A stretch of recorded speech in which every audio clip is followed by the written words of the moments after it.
And if you're doubting whether this will be fun, think about this. In 2023, I went to my ward convention and I video recorded a melee.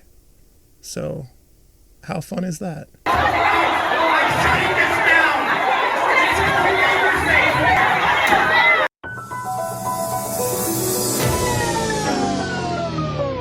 We're rolling.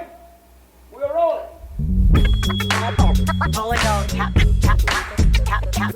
This is a real thing. Real thing.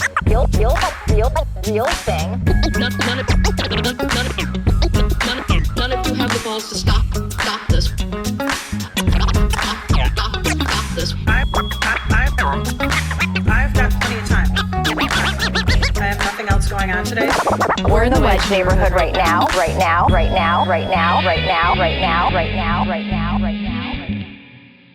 Okay, we're back on the Wedge Live podcast. I'm your host, John Edwards. And today my guest is Josh Martin, everybody's favorite pundit. Hello. And campaign treasurer. I don't usually do ads on the Wedge Live podcast, but let me do a plug for buying Josh Martin a wedding gift. If you've appreciated his political coverage through the years or his campaign treasuring, buy him a wedding gift because he's off the market officially. It's true. Minneapolis' most eligible pundit. Josh Martin is off the market. Let me run down what we're going to talk about here today, because the first thing we're going to talk about is going to put off all of our listeners. They're going to shut down their podcasting app as soon as they hear. We're trying to get people aware of caucusing, demystify it, stress the importance of it in an election year.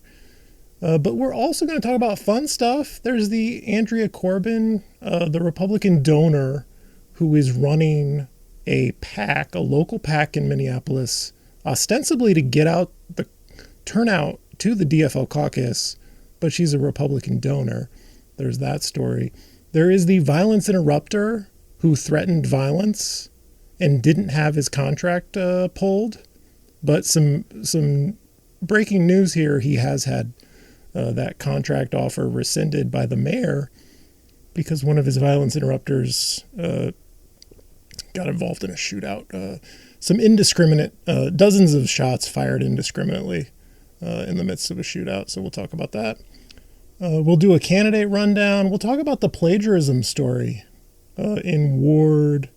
What ward is that? Ward 9. There's a plagiarism story. A candidate has, once again in Minneapolis, a candidate is plagiarizing a website. We're going to talk about that. First, the importance of caucusing.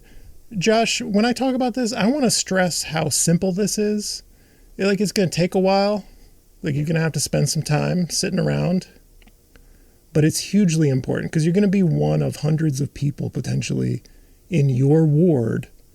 Correct. There's 13 wards in Minneapolis. You will be one of a few hundred if you become a delegate at the caucus night who decides, who's got a little bit of a boost going into this year's city council election. Also, if there's a city delegate slot open, go for that too, because you're going to have a big say in who gets a boost as far as mayoral candidates or park board candidates. Yeah, and if you want to talk to the candidates about the issues that are important to you, there is no better way to do that than to become a delegate. You will be the most important people in the world to them for a few months. And they will really want to talk to you, and they will find you. They will call you on the phone, and they'll be like, come to your door and say, what's important to you? They will woo you. It'll be like Valentine's Day for politics. They will do anything to win you over. And so if there are things in this city you care about, I care a lot about transportation and housing, and it's such an opportunity to be able to talk to the people who make these decisions and have them cater to you. You're just like the ultimate lobbyist when you become a delegate. And you may have to invest a little time. What I guarantee you is you do not have to acquire special knowledge to do this. You Correct. Do not have to go to a training. You don't have to be like Josh and learn parliamentary procedure. You don't, yeah. 90% of the time, if you're like me, I barely know what's going on, and I've been going to these things for years. You don't even have to know what's going on from moment to moment zone out. It's really true. Just kind of keep an ear out. If there's something important happening, like a vote, this goes for caucuses and conventions. Somebody hands you a piece of paper and says, we're voting now. You'll be like, okay, I'm going to put down my phone. We are voting now. It's just a time investment. And I apologize to you if you have kids and people you care about, that you need to sacrifice this time to be away from them. But that's literally all it's going to cost you.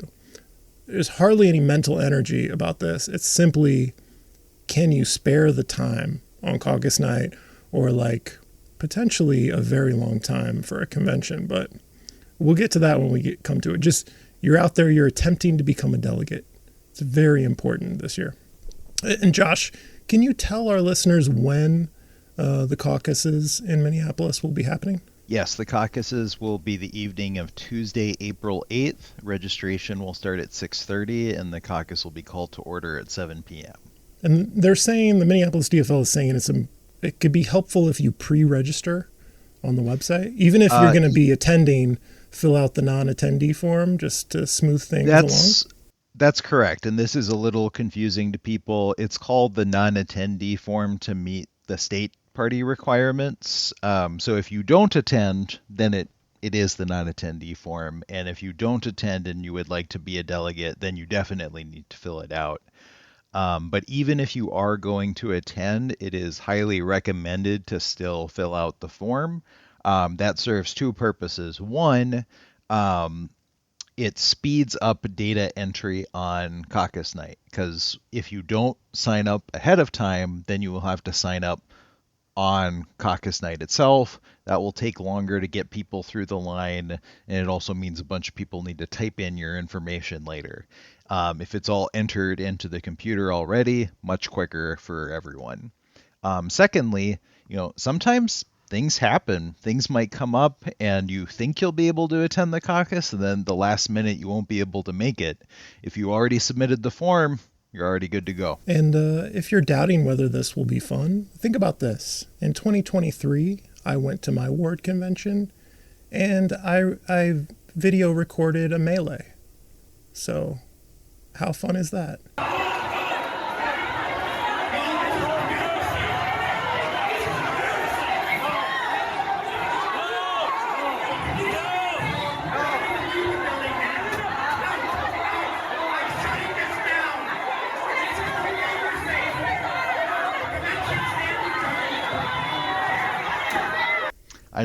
I don't know if that's the best way to sell caucuses and conventions to people. There probably will not be a melee.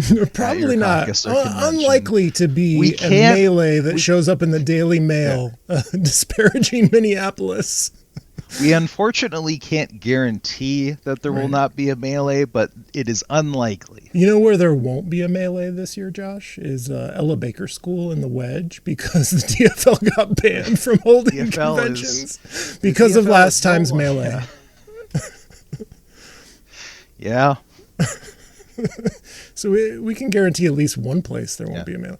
It makes me wonder, where is a Ward 10 convention going to happen if not Ella Baker School? That's where it's always been, right? Yeah, I'm not sure the Ward 10 convention or caucus location has been posted yet. It has not been. I've heard some rumors of different possibilities, Whittier. But it's not. I think Whittier is one of the possibilities that was mentioned. Well, enough caucus talk. We don't want to force people to tune out. Let's talk about the Republican donor who is chairing the PAC to ostensibly turn out DFL caucus goers. So they sent out a candidate. I had fun with the candidate survey that they sent out today. Had a few candidates send the link to the Google form that they're sending. Councilmember Jason Chavez refused to participate because Andrea Corbin is a Republican donor. The questions are very slanted. I feel like they're trying to set traps for candidates. A lot of yes, no, multiple choice, no space for elaboration. There's one that's rank from 1 to 10 how progressive you are. And I can't tell if that's a trap question or trying to allow moderates to self-identify as very progressive. Don't know what that's about. She's pals with Carol Becker. Andrea Corbin's been involved in local issues increasingly over the last year or so, like fighting against the Lindale Avenue reconstruction, fighting against a recuperative care facility in Uptown, for homeless individuals. What else? I once saw her at the state capitol, like hanging out with Carol Becker, fighting against statewide parking reform. So she's become quite a gadfly over the last like year or 18 months in local politics, and like now she has a PAC. And I was gonna write her off as kind of just a random crank. Like she started a business organization too recently. It's like the kind of person who's just like starting new orgs, kind of a crank, and like wants people to think it's not just me. I started this org, so it can't just be me. It's a whole organization that has these opinions, not just me. But I saw a photo of Joe Radinovich in a We Love Minneapolis t-shirt. That's the name of her PAC. At a We Love Minneapolis podium, at a We Love Minneapolis event. Like, well, whoa, the mayor's former campaign manager is involved. I guess this is and Don Samuel's campaign manager. Also Don Samuel's former campaign manager getting involved. So I guess we have to lend some credibility that this is the latest so-called moderate PAC in Minneapolis run by a Republican donor. Now she says she's also donated to Democrats, but she donated to 2 other Democrats, and it was after her Republican donation. She donated to the state of Minnesota Republican Party. She's donated to Rainville and Fry in the months after. So she's MAGA at the state and federal level, and then pragmatic DFL at the city level is how I would characterize that. And it's possible there are earlier city donations that we're not aware of. Right. The like earlier iterations of the city campaign finance reports are not easily searchable. Yeah, but she says she was not at all political until the last 18 months, right? Isn't that one of the things she says? And so unlikely that you would have been making donations. I just feel like 2024 is a hell of a year to start making donations to the Republican Party of Minnesota. I went on their form to see what it looked like, their donation form, because she donated $260.25. And the way you end up with that total is if you go on their version of Act Blue on their website, it links you to a form where it's like, check this box to pay the processing fee. And so she used that form, and it's very Trump-heavy language. If you have not been on the Minnesota Republican Party website in the last 15 years, you might be shocked at how Trumpy the Republican Party has become, or maybe not. Maybe nobody would be shocked at how Trumpy the Republican Party has become lately. It's just 2024 is a hell of a year to make a donation to the Republican Party. Although she says it was for a ticket to an event, a GOP event that she went to with a date. The explanation she has provided is that she was at some sort of business networking event that was hosted by the Republican Party. Okay. You know what? I have always said, Josh, that we're all Democrats here in Minneapolis. Why are we fighting? Right. We're all Democrats here. We're all Democrats here. But I think if you made a donation to the Republican Party in 2024 of all years, you get to be called out for the fact you're chairing a PAC that is turning out voters to a DFL caucus. Like I'm not crazy here. Some people are trying to be cute and they're criticizing Councilmember Chavez like, oh, you won't talk to Republicans? How dare you? It's like, we get to exclude, if you're a Democrat, you do get to exclude Republicans from your party processes. Correct. And maybe I don't think we would be welcome at Republican Party events. Also, Corbin showed up at a Katie Cashman event recently and was like serious, not just disagreeing with the council member, but like heckling her in a serious way, to the point that Cashman like called her out by name on social media, which I was surprised by. I think Taylor was there and has talked about it a little. Yeah, that's my understanding. I wasn't there, but I've heard about it from Taylor. Have you enjoyed the headlines recently about the violence interrupter who threatened violence? They have been entertaining headlines, certainly. And yeah, looking at the story, it's pretty wild seeing it all written out.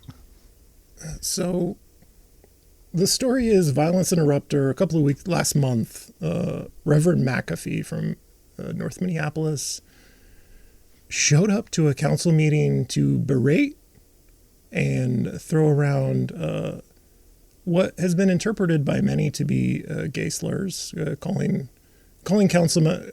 one or more council members a girl for what were they being girls about? I forget. Not responding to him. I forget why he called them girls. I think he said something about like you're going to cry. I don't recall the details now. Oh, it was one of the things where the bully is like bullying you and then makes fun of you for how you react to the bullying. That kind of thing. Okay. So really mature guy, definitely not a child at all. Didn't act like a child there at all. Making threats. He did a live stream afterwards where he said he wouldn't do any shooting unless he had to. He said he's going to open a can of whoop ass on these council members. He pledged to make sure certain council members were not reelected. And you would think that would disqualify you from getting a city contract, making a fool of yourself like that, let alone the threats, let alone the name calling and the alleged homophobia. You would think would disqualify you from getting a city contract for violence interruption. It didn't. He was up for that contract until this morning, when two of his violence interrupters were arrested for their role in a shootout last week. And to be clear, it sounds like they were getting shot at and returned fire. Correct. And the reason they were arrested is just the indiscriminate way in which they fired back. They couldn't see. The shooting had stopped, apparently, is what I get from the Star Tribune story. And they continued to shoot. They couldn't see what they were shooting at. Their story did not match with what they had told the police initially, because I guess there's video of it. So you'd think maybe this is self-defense. Apparently it goes to recklessness and I forget what the charge was, Josh. Do you remember? Reckless discharge of a firearm within city limits is what the article says. If I was going to take the contract away, I would have taken it away over just like the public behavior of the guy in charge, McAfee. So it's surprising to me that it had to be this story about the shootout that caused Mayor Fry to withdraw the contract. Well, and I believe even the news of the shootout, like that didn't just drop this morning. Like that's been out for a few days too. There were like additional details that dropped this morning. But the details about the recklessness. This just emphasizes, I see this as part of a theme, Josh, about the mayor becoming involved with people he shouldn't be. Like, if you're friends with the mayor, we will send you this contract regardless of these obvious red flags. That you could think about Operation Underground Railroad. Apparently, he had reason to believe this is a friend. We'll send them a contract, which was rescinded in the last month or so. Going to bat for feeding our future with talking points provided by the ringleader of the fraud. Having an aide in the mayor's office who was profiting off the food fraud.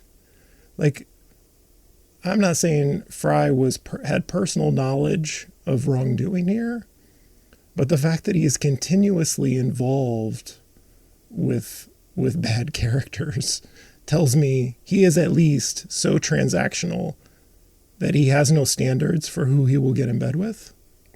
And so you end up getting in bed with a lot of questionable characters. And to top it off, the degree to which Fry and his community safety commissioner were accusing the council of playing favorites with city contracts when it seems clear that the shoe is on the other foot, it's kind of infuriating. Well, it is particularly interesting, especially after he was accusing the council of like choosing only their friends of who gets contracts. But there seems to be some evidence that maybe that's happening on the other side of City Hall.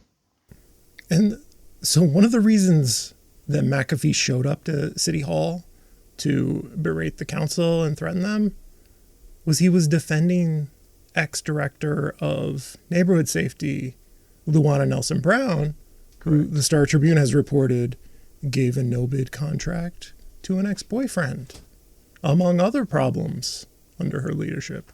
She was lifted up in a lot of the TV news coverage as if she was a whistleblower. I mean, that story could have easily been, why does the mayor have such a problem finding people to work for him who aren't steering contracts to their friends? But it got turned around that that's what the council was doing. Yeah, it was an interesting development the way that all went down. I think everybody was ready for a showdown at committee today, and then this morning the mayor's administration just kind of quietly withdrew the request for that particular contract. Yeah, I was actually going to go. I was going to go down and watch it all happen, because it seems like every time this comes up, the shit hits the fan with on this topic. And I didn't go, and the shit hit the fan anyway, because apparently people showed up and Al Flowers was shouting at a city council candidate in the lobby area. So the plagiarized website story. Sure.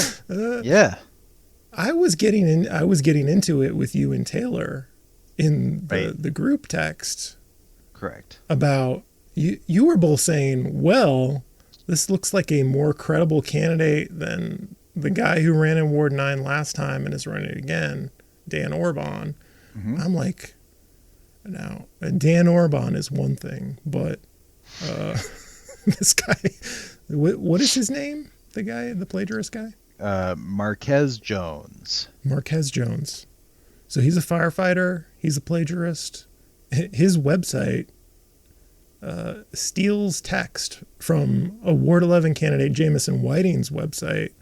Is it the how to caucus section? And it includes, correct, he did not delete Jamison Whiting's name from the plagiarized text. So he's just on his website talking about caucusing, and it mentions a totally different candidate in a different ward where the text was copied from and put on Marquez's website. Nothing was changed. It was telling people to attend the Ward 11 convention on the Ward 11 convention date and to support Jamison Whiting at Caucus. And it actually linked to a form that would send your information to the Jamison Whiting campaign saying you would support them at the caucuses. And you and Taylor were acting like, oh, he'll get past this. He has the makings of a serious challenger. I can't get past this, Josh.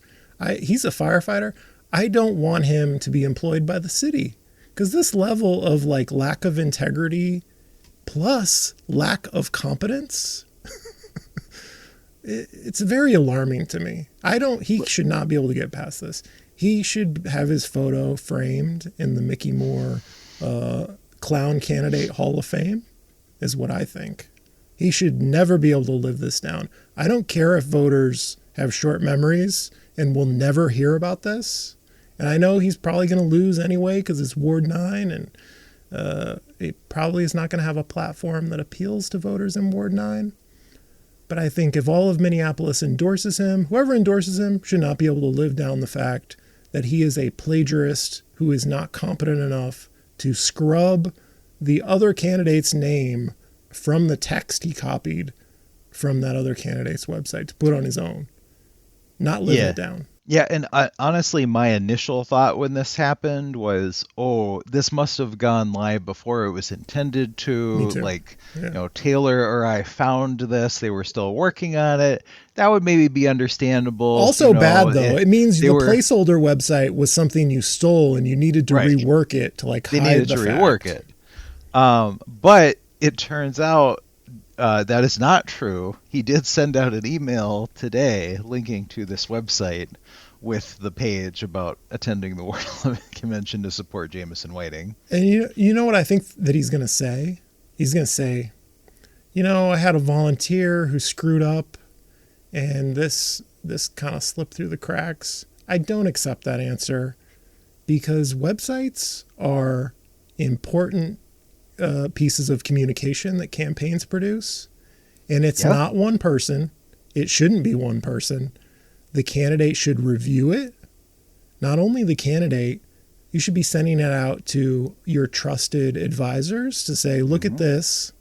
You see any mistakes here? See anything that should be changed? And so even if he tries to put this off on one person, that's not how campaigns are run. And if he's going to or at least not if it's a well-run campaign. Right. And it goes to, he will not trust good people and he will not check the work of his people.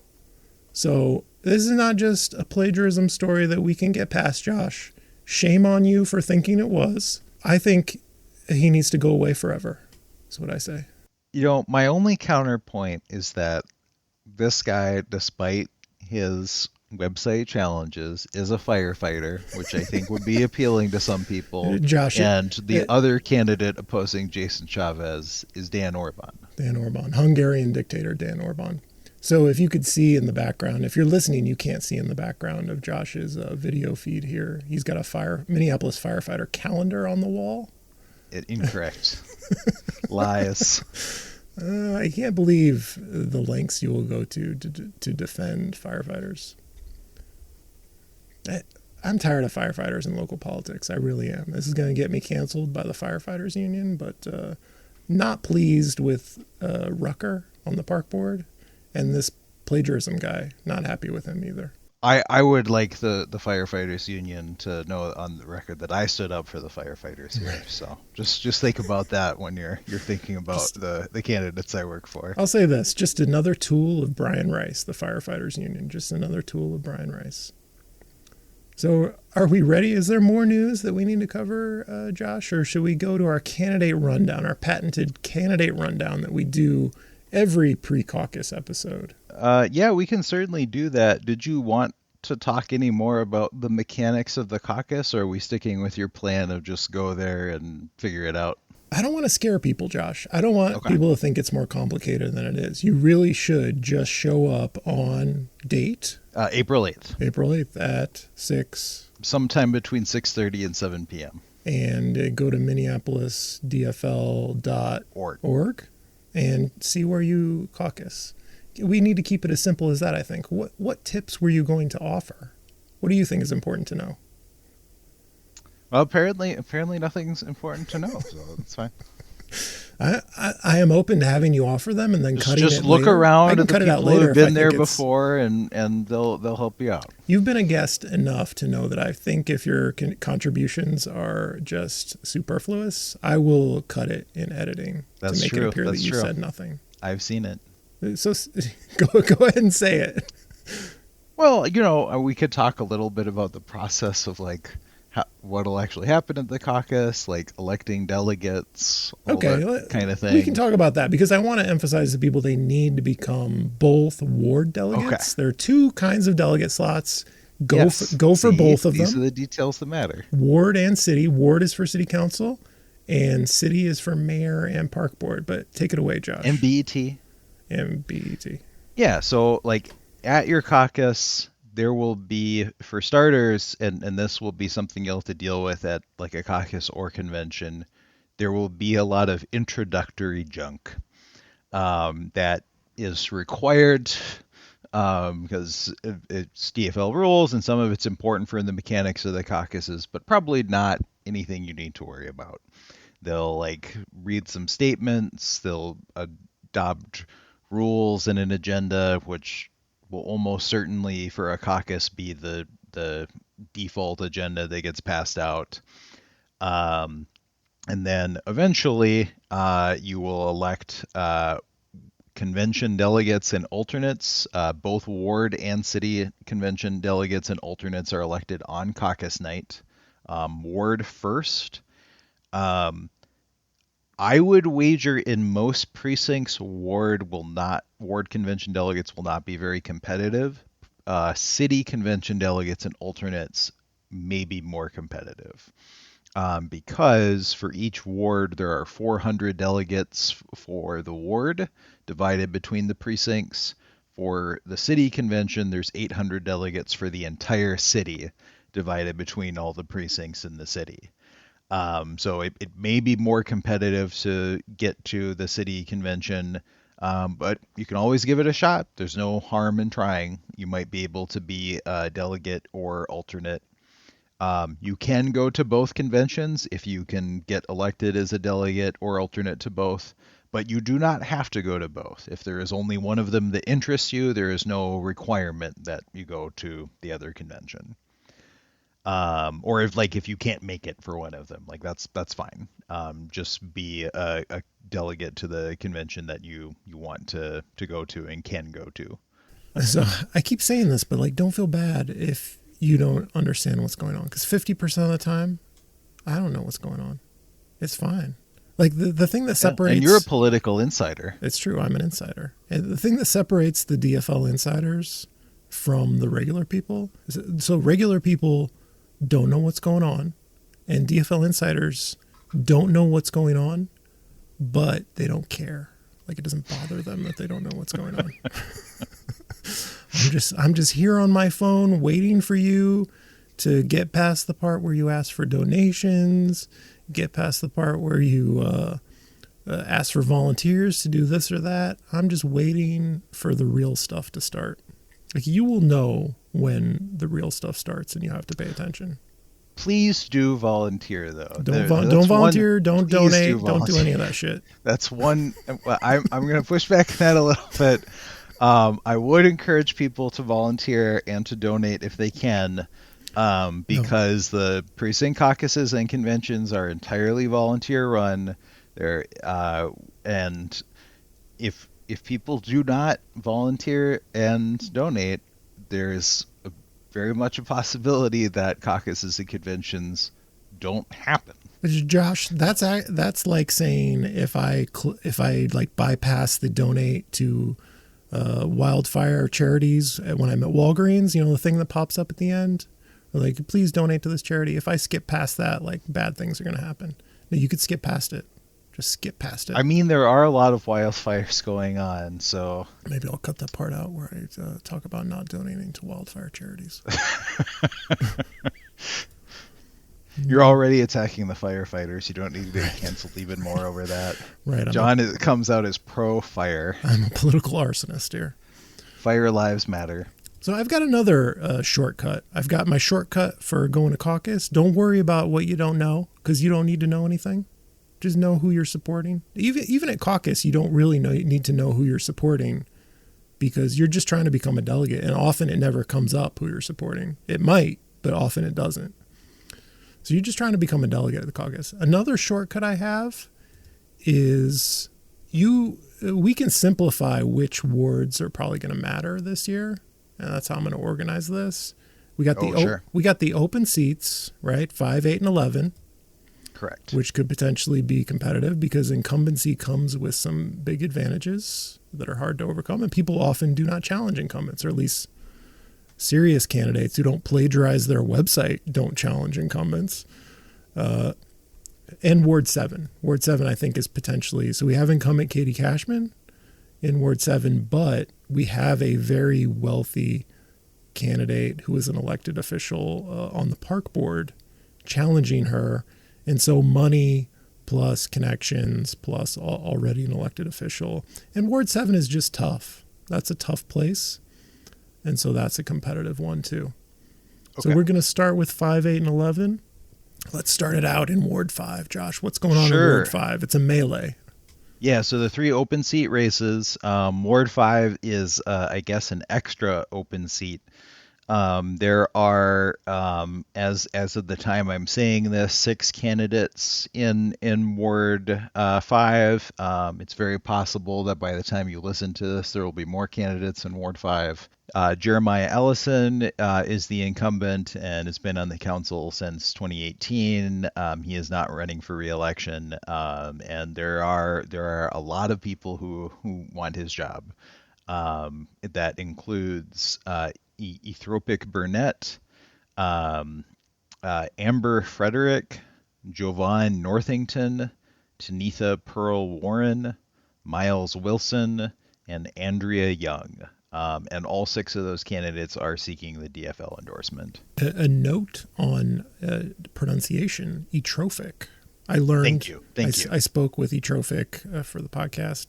You do not pronounce the TH sound on Got it. On the first part. Atrophic. So atrophic. Yeah. Okay. Here's another shortcut, and this may be unfair to candidates, but I went and visited the websites of all the Ward 5 candidates, I think. Maybe it was back when there was only 5 candidates, but I visited them all, and there is only one candidate who has a decent website, and that's Atrophic Burnett. I don't know if that says anything, but like it's the kind of websites where you write people off as not serious candidates because of the condition of their website. Sorry, it's just a thing I do. I will say things have not significantly changed since there were only 5 candidates in terms of websites, because the 6th candidate does not appear to have a website yet. Okay.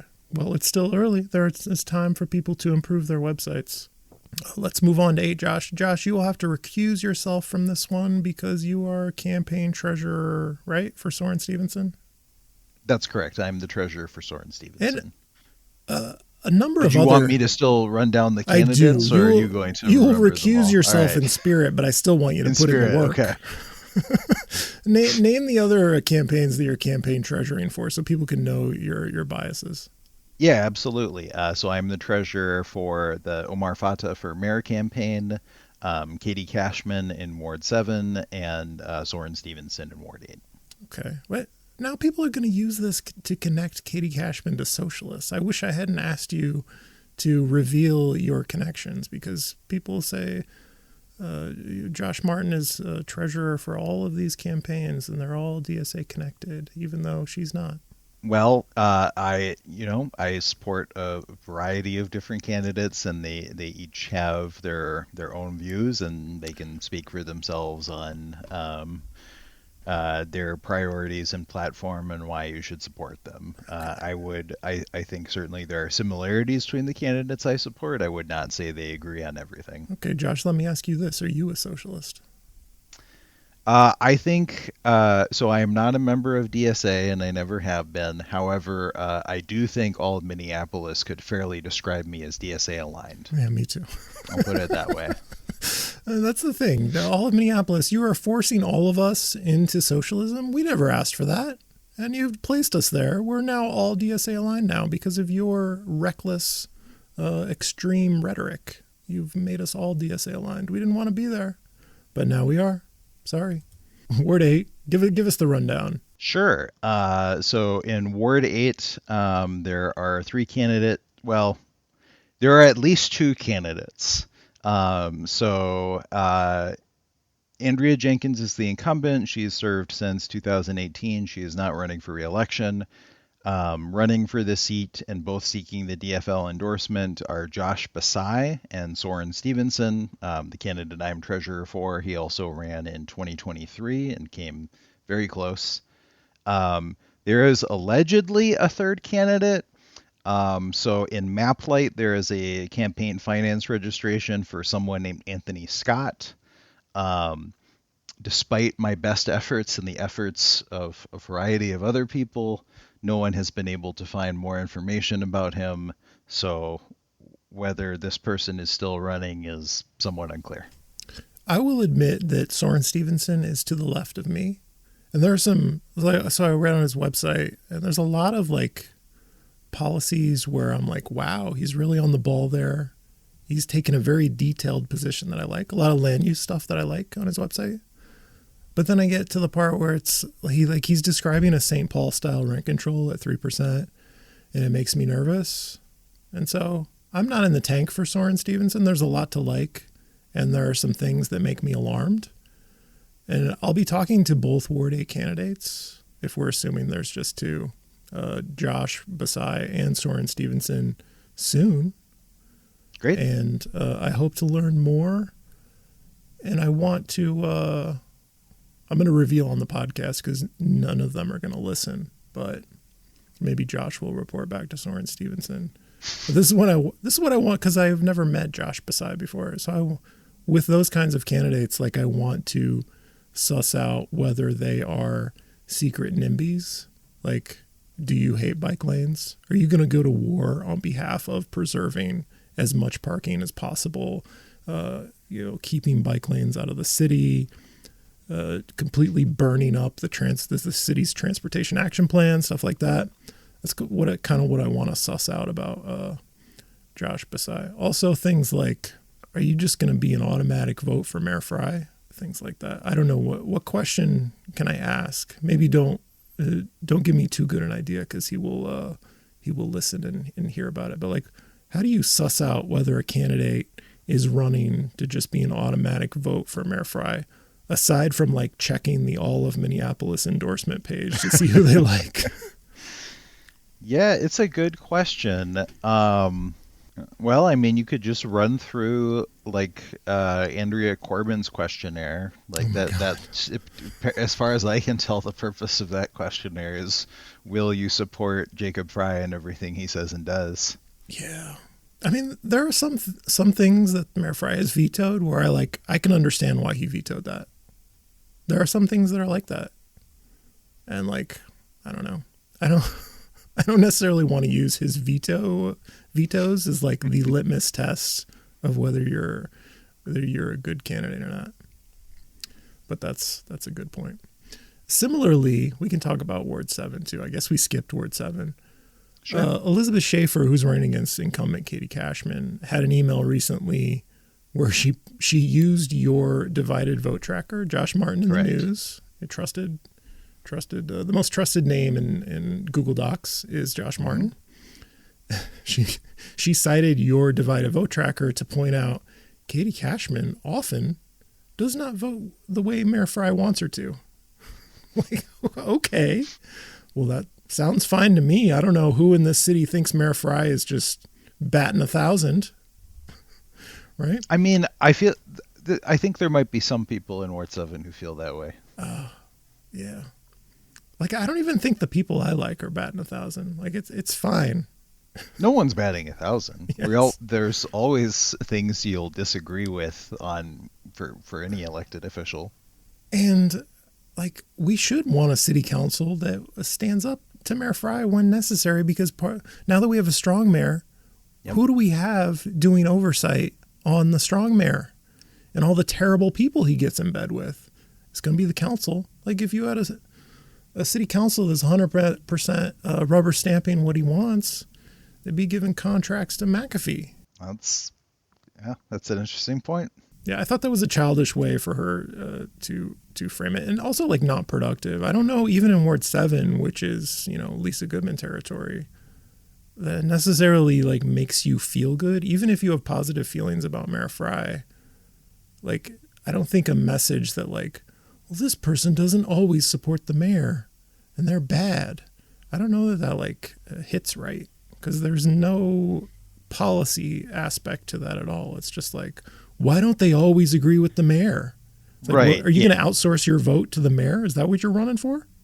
Yeah, I see what you're saying. Like, setting aside whether you support the mayor or support a particular council candidate, you would think it'd be more effective if, like, here are the particular issues where I disagree with my opponent on, and not just my opponent disagrees with the mayor, and I would agree with the mayor. It just makes it sound like you are running as a person who does not think for yourself. So since we started talking about the Ward 7 candidates, we'll go ahead and run through them. Katie Cashman is the incumbent in Ward 7. She was first elected in 2023, so she's the newest council member. She has three opponents, Elizabeth Schaefer, as you mentioned. There's also Paula Chesley and Corey Vest. And all four candidates are seeking the DFL endorsement. Okay. Ward 11. Ward 11 is another open seat because the incumbent, Emily Koski, who was first elected in 2021, is running for mayor, which we'll probably get to at some point here. There are two candidates running for her seat. For a while, it looks like there might only be one candidate, which seemed a little odd for an open seat, but there are two now. Miriam DeMello and Jameson Whiting. Yeah. Jameson Whiting was kind of a riddle because he was the only candidate for so long, and to the point that it makes you suspicious. And people on both sides saying nice things about him. And people did get suspicious. It's like it's a very like, whose side are you on kind of situation. Like, he was even complimented in the All of Minneapolis newsletter. Yeah, and I mean it's easy for everybody to say nice things about someone when there is no opponent. Mm-hmm. I mean, in that situation, well, obviously this person is going to be the next city council member, so whether we like him or not, we're all going to have to work with him. Right. We'll see whether the dynamic changes now that he has an opponent, or maybe he's just such a strong candidate that he'll still be a unifying figure. It's hard to say. Miriam DeMello just announced like a few days ago. Do we know what perspective she comes from? Like, is she the All of Minneapolis candidate dropping right before caucuses? You know, looking at some of the issues she talks about on her website, that seems like a possibility. So what issues are we thinking? Like, what code phrases is she using that like tips you off that she could be more conservative? So when talking about housing, she talks about increasing supply while preserving the unique character of Minneapolis. Okay, neighborhood character. Did she say anything about transportation? Oh, she actually has one thing about transportation you might like: ensuring pedestrian safety and enhancing bike lanes that are functional for both cyclists and drivers. You could play that. The and drivers part you might not like. Play that from two angles. Enhancing bike lanes that are functional for both cyclists and drivers. It makes me think of sometimes when people argue that the bike lane should go someplace else. That's how they would fix it. Because that's how we fix a bike lane for drivers. Put the bike lane someplace else. With no planning given to like, well, where would that be and when would it happen? No, I just don't want to hear. That's as far as I've thought.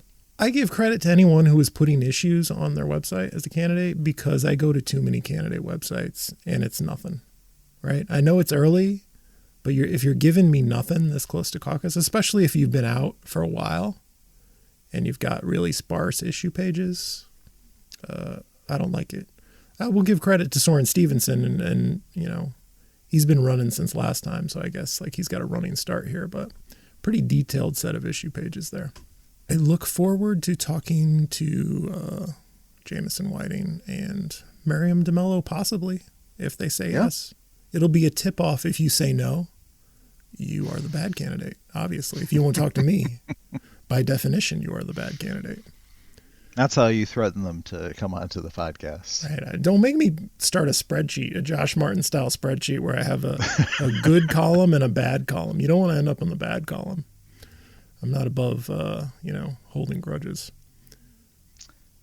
We're just going to run through the wards now. We don't have to talk about Ward 1 and Elliott Payne because he's got no opponent.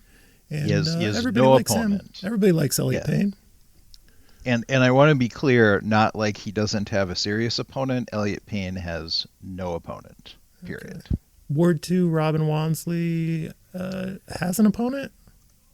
Several. So this is a bit of an interesting one, especially in terms of like talking about the caucuses. There are several council members who in the previous election were endorsed by Twin Cities DSA. Some of them are also running for the Twin Cities DSA endorsement this time. Most of those council members also seek the DFL endorsement. Robin Wansley does not. She has always described herself as an independent Democratic Socialist candidate and does not seek out the endorsement of the DFL. So it's a weird situation where the incumbent will not be one of the candidates seeking the DFL endorsement at the convention. One of the things that happens in Ward 2 has a history of sending a non-DFL council member. They did it with Cam Gordon, who's in the Green Party for years. And so one of the things that happens there is I think Cam would organize, or someone would organize on Cam's behalf, people to turn out to caucus to make sure there was no endorsement. I remember that being a dynamic where Yeah. Cam and- loyalists would show up and make sure no one else could get it. Correct. And that's like, I don't feel like I'm spilling any secrets here because she's kind of Robin's campaign has posted about this on social media. Oh, Like, they're also very publicly much, organizing? They're very much doing the same thing. Oh, They're okay. organizing people to go to the DFL precinct caucuses and vote for no endorsement. So the three candidates who are not Robin and who are seeking the DFL endorsement are Michael Baskins, who ran a last-minute write-in campaign against Robin in 2023. Alexander Foy, I'm not sure how to pronounce the last name. It's Fooy. And then Shelley Mador is the latest and possibly most interesting opponent. She actually is a former state representative from, I believe, like the Apple Valley area, and at one point ran for Congress in CD2 against Republican John Klein unsuccessfully. Can we move to the mayor's race? Because I'm getting so bored by these council races. Do you want to go through the other wards? No? Do we make people wait to the end to hear what we say about the mayor's race? Because I'm thinking we're only on 2. That's how you get people to keep listening. Okay, John. well, keep listening, people. We're just gonna slog through these wards. All right, I'll try to go faster through the other wards. In Ward 3, I am extreme. I'll let you do the intro after, but I cannot get into a candidate who ran for the state legislature and city council simultaneously. I'm not doing it. I make snap judgments about people. I can't do it. So Emilio Rodriguez, I can't do it. You can't run for state legislature and city council simultaneously. Also, who's the other guy? The Green Party guy? Marcus Mills. Marcus Mills. I mean, it didn't work last time, and I don't think it's going to work this time. So I think Ward 3 needs a viable candidate, and I'm not seeing any. Against Michael Rainville. There's my story. We're going to skip through it, Josh. I'm not going to force you to go through the Ward 3 unless you want to add like opinion to what I've just said. No, it's fine. Michael Rainville is the incumbent. Marcus Mills and Emilio Rodriguez are challenging him. All three are seeking the DFL endorsement. If in case anyone is wondering what happened to Jacob Thomas, he was at one point running for Ward 3 City Council, but then dropped out of that race. Okay, Ward 4, Marvina Haynes and running against incumbent Latricia Vital. That's correct. You got it.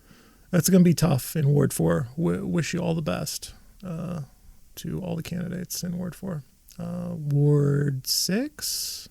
Yeah, so in Ward 6, Jamal Osman is the incumbent. He was elected in a special election in 2020. For a while, it seemed he might not have an opponent. He does now have an opponent, Mohammed Hassan. I'm not sure whether Hassan is seeking the DFL endorsement. Doesn't seem to have a website yet, just a Facebook page. He was one of the many candidates in the same special election where Jamal Osman was elected, but ended up dropping out before the finale. We talked about Ward 9. That's the ward with the plagiarism candidate and Dan Orban, the Hungarian dictator. Who are both running against incumbent Jason Chavez. Ward 10, my ward, home of the Wedge. Home of the Wedge. Incumbent Aisha Chugtai, who is the council vice president, is running against Lydia Millard. I'm going to try to talk to both of them. I booked scheduled Lydia Millard for an episode coming up in the next few weeks. All right. Ward 12. We did 11. Ward 12. So Ward 12 is the incumbent is Oreen Chowdhury, who was elected in 2023. She so far has one opponent, Becca Thompson, who is Park Board Commissioner in District 2, which is not in Ward 12. Yeah, I forgot how funny this is, Josh. I was worried about the slog through the wards, but then we got to Ward 12. Forgot about Ward 12. And I just can't stop laughing internally about the Ward 12 situation. Yeah, in fact, Park Board District 2 is about as far away as you can get from Ward 12 while still being in Minneapolis. Mm-hmm. As she attacks the incumbent for not living in the city. Is that what her claim is? She says that Orrin Chowdhury does not live in Minneapolis, is her claim. I think she said not in the ward. I'm not sure if she said the city. I also have no idea what facts she's basing this on. Right. It's completely to be clear. It's completely bogus accusation. I'm just saying the person who represents currently an entirely different part of the city, running for Ward 12, is accusing the incumbent of not living in the ward, while she very clearly does not live in the ward because she's an elected official from a different part of the city.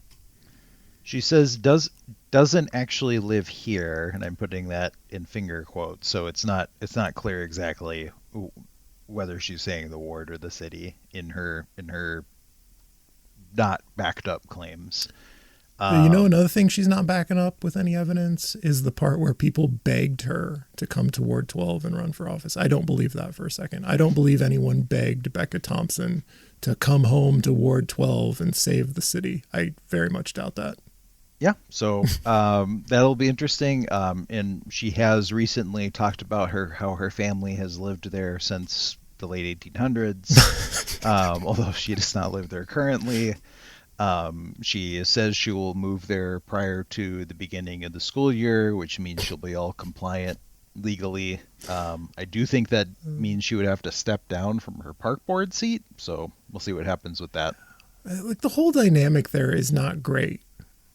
Nobody, like, in her announcement, she's like, I'm coming home.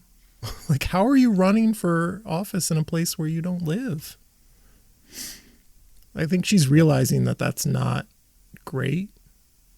And another thing, like, people are trying to run this very 2021 style.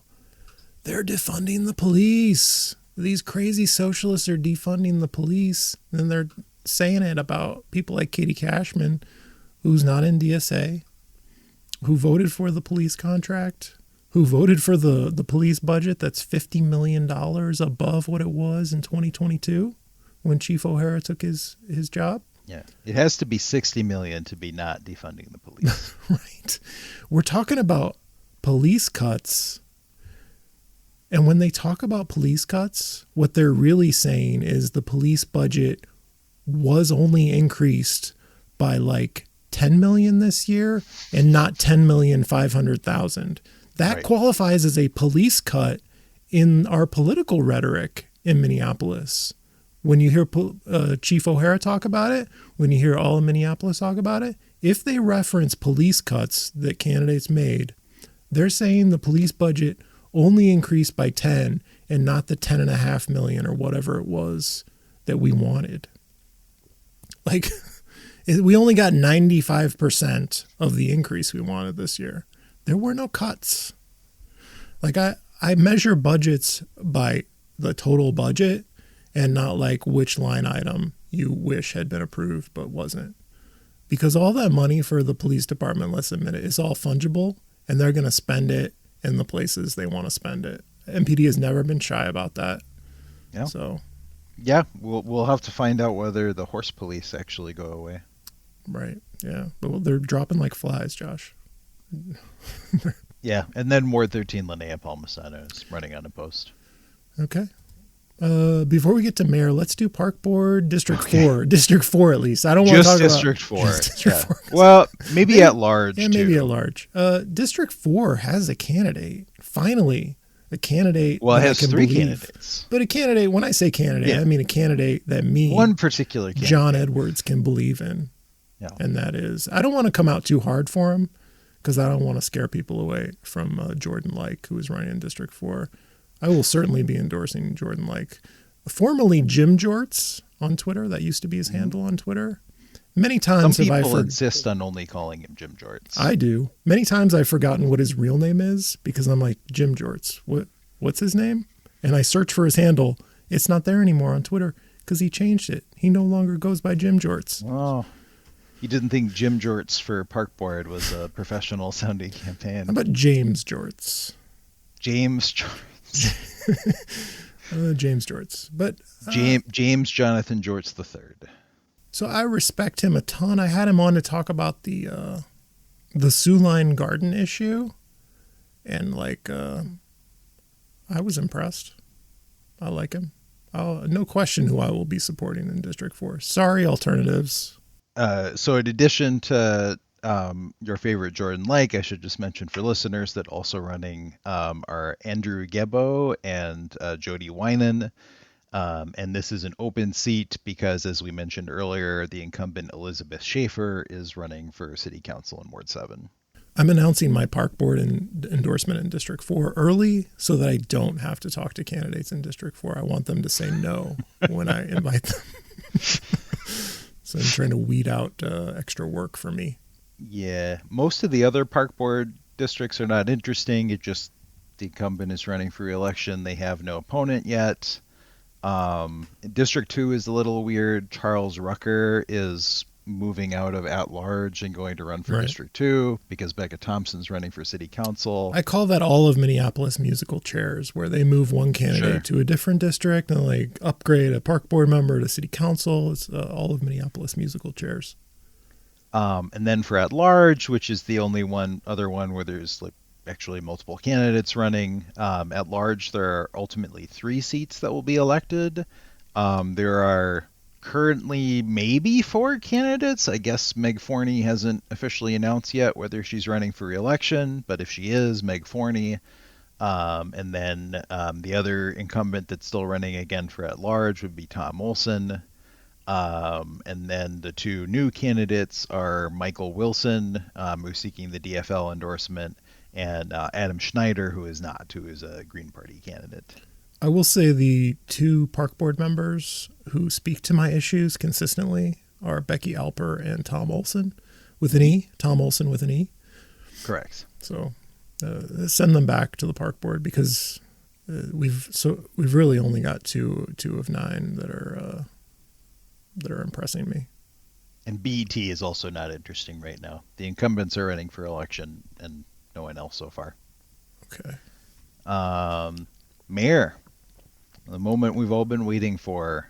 So there are technically 8 candidates for mayor. Okay. Really?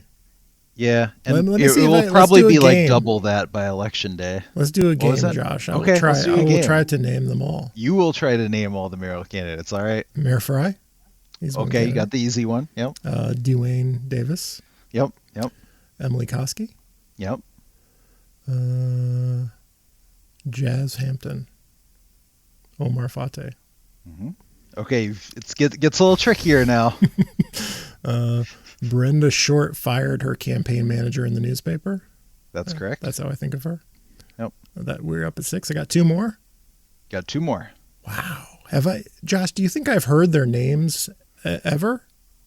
I think you've heard at least one of their names at one point. The other one, maybe. Captain Jack. Is he running? No. I mean, not that I know of. You never know. Bob again?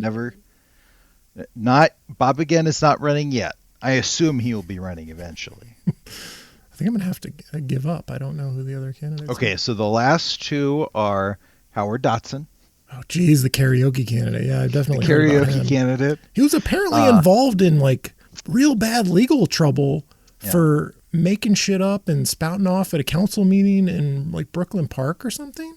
I had not heard that. Yeah, he lost a defamation lawsuit.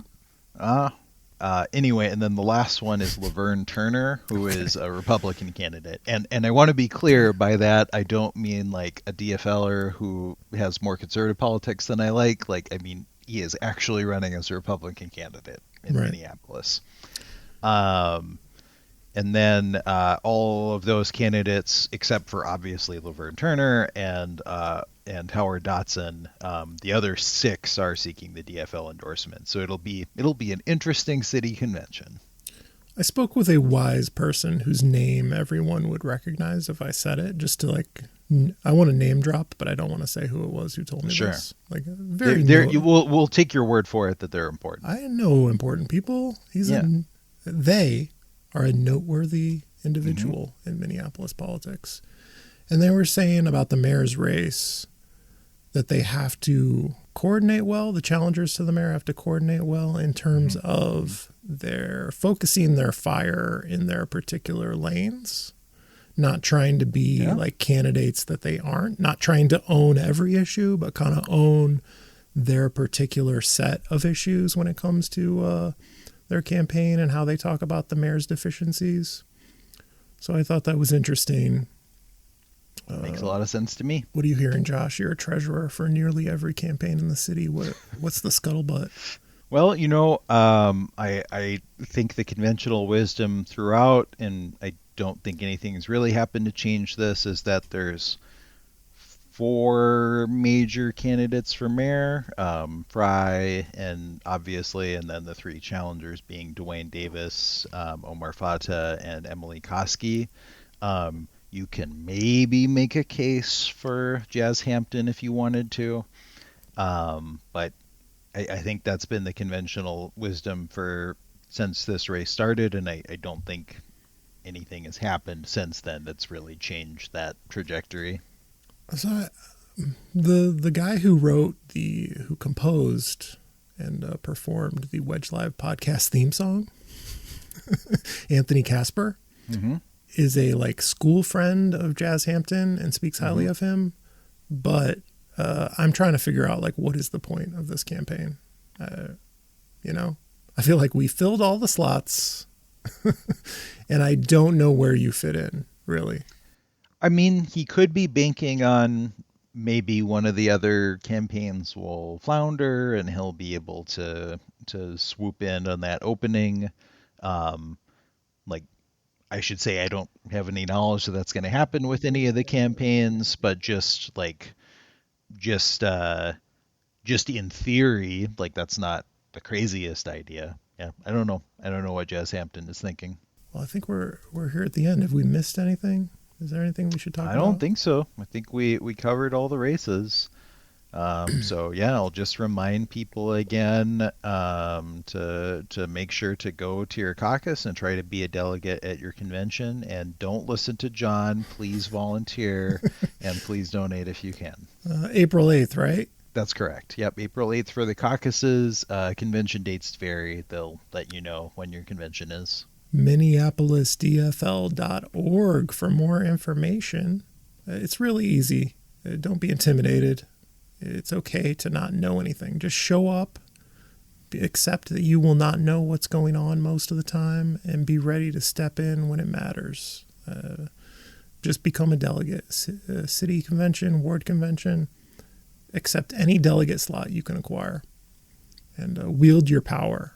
Become the ultimate super lobbyist in an election year here in Minneapolis. Okay, thank you, Josh. I'm your host, John Edwards. Yep.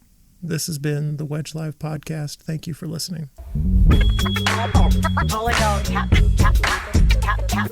This is a real thing. Real thing. None of you have the balls to stop this. Stop this. I've got plenty of time. I have nothing else going on today. We're in the Wedge neighborhood right now.